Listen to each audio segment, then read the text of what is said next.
Hey guys, Eddie here from Dilleen Property. Today I want to jump on here and do a quick video just sharing some answers to some questions that some clients recently asked me.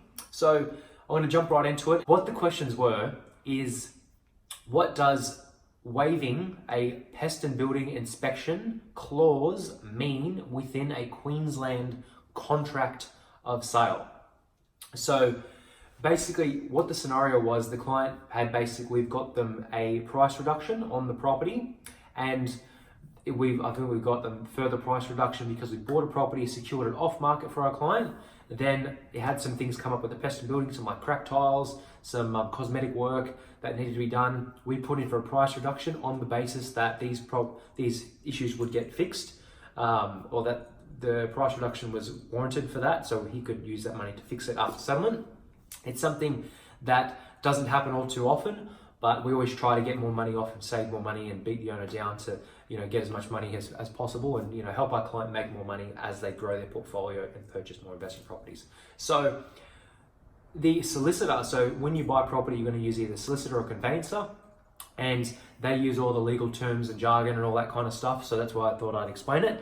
But waiving a Queensland pest and building clause basically means that you agree to move forward with the property and proceed. You basically, if you are in that scenario, the client was accepting the price reduction. It was about $2,000 roughly, and therefore accepting that $2,000 reduction on the basis that the contract is now going unconditional, and he is satisfying the pest and building clause.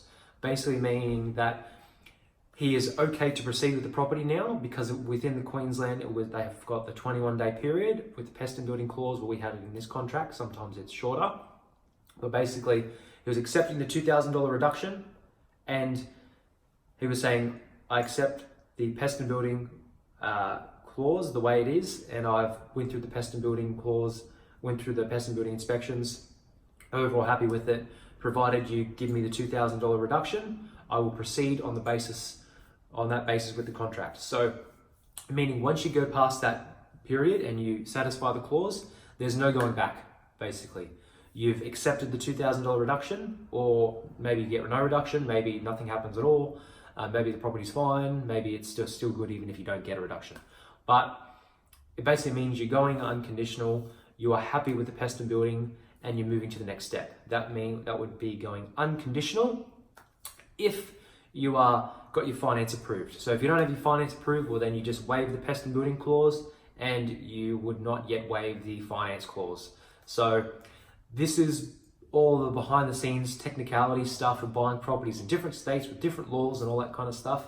But to be short and simple, waiving a pest and building clause or a finance clause basically means that you are no longer bind and have that as a safety net. Basically, once you get rid of it, it's gone, and you're moving forward to the next step of the process of buying that investment property. So you only waive a finance clause when you have a formal finance approval letter on that particular property. A lot of people get that mixed up with a pre-approval, and they think, oh, that's my approval for buying the property. That's not what a pre-approval is. It's completely different.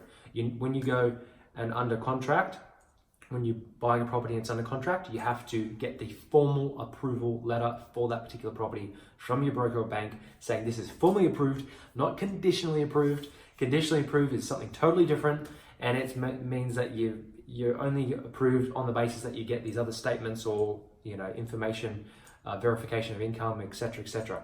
So hope this video helps. Try to keep it as short and simple as possible, but that's what waiving the pest and building or the finance clause basically means. If you have any questions, send them through and I'll do my best to answer those as well. So thanks for watching, guys, and I'll see you in the next video. Bye.